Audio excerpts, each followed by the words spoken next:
One of the things that was just like a stark reality with what you were describing is like with this vision of perfection, this vision of, the amazingness of this relationship eventually Hmm. comes. And then you had said, I think if I heard you right, a lot of times the blame for that vision not coming to fruition Yes. is the other person. Hmm. So if the other person is to blame for the demise of the relationship, and then they're also devalued because of all the things said in the relationship, and then they're trying to like bravely step foot into a space where they're all of a sudden confident and competent about making their own choices. I mean, that's such a big leap. Yes, especially because I'll just add one other piece, which I know is always a little controversial, but for people who have a little bit of a more open mind to this, and this is complicated stuff, so I'm not saying this definitively, but oftentimes it's called a shared unconscious fantasy because both people in the relationship are looking to have some sort of need met. And that means that they can't do it internally. So they need those external supplies. They need that constant source of external validation. When her husband just goes in the other room with the kids, the feeling is, why would he leave me alone here? Why didn't he invite me into the room with the kids? He's playing with them without me. So there's that constant need. And I say it's controversial because it's a lot more comfortable and easier. And I hear this quite a bit to say, look at my narcissistically disturbed partner, whatever, husband, wife, mother, whoever it is.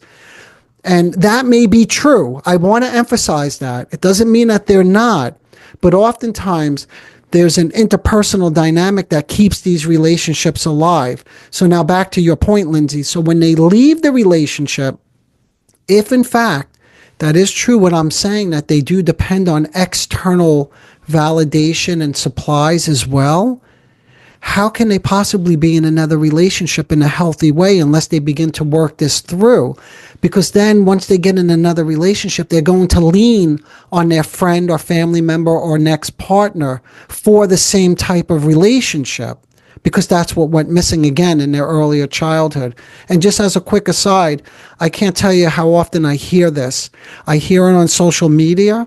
And recently I did an interview with a woman and we were talking about this, and she was very honest in sharing that when she left her narcissistic husband, she said, my next 3 relationships were all with people who were pathologically disturbed.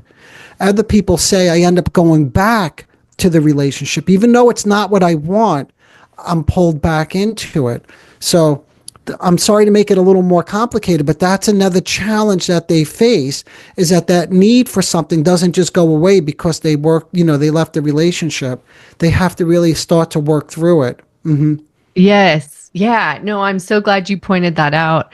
One of my dear friends is navigating life post narcissistic divorce, and Yeah. she has been doing so much work around just these very things you're saying, right? Around Hmm. trying to figure out what dynamics, what patterns, what needs she needs to meet for herself in Yes. order to connect in a relationship in a more whole way, you Yes. know?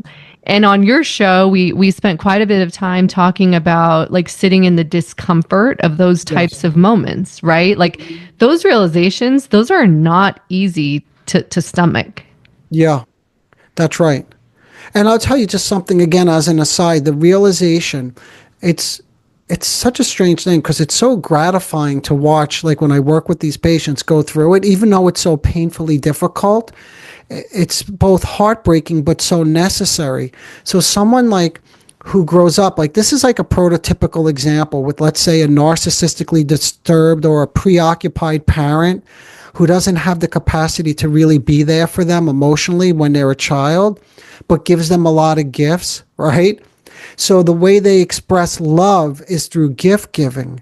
So now this person grows up not really knowing how to be in a genuine relationship, and they get into, relationships as an adult, and they don't understand why they keep fizzling out and why the woman keeps saying things like, you are not emotionally available. And they're like, but I buy you gifts or I take you on trips. And then they begin to realize through the work, as we go through this, that is not connecting. And in fact, they didn't feel that they were connected at all to their parent because they were never recognized they were just giving gifts. So this is one of the ways that then it interferes with the next relationship. I'm still thinking about what it's like, Yeah. post. Yeah. Yeah.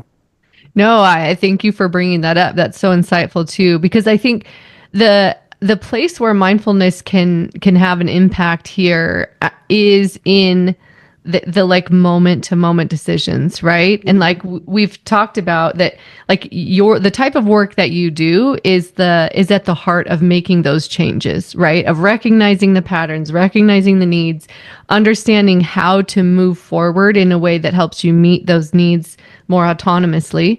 Yeah. And then mindfulness is what like is a little toolkit you can use in those small day to day moments when you have, this pull towards something isn't going to support you, and Yes. like this tiny spark of bravery pulling you forward into the person that you're trying to become, right? Yes. Yep.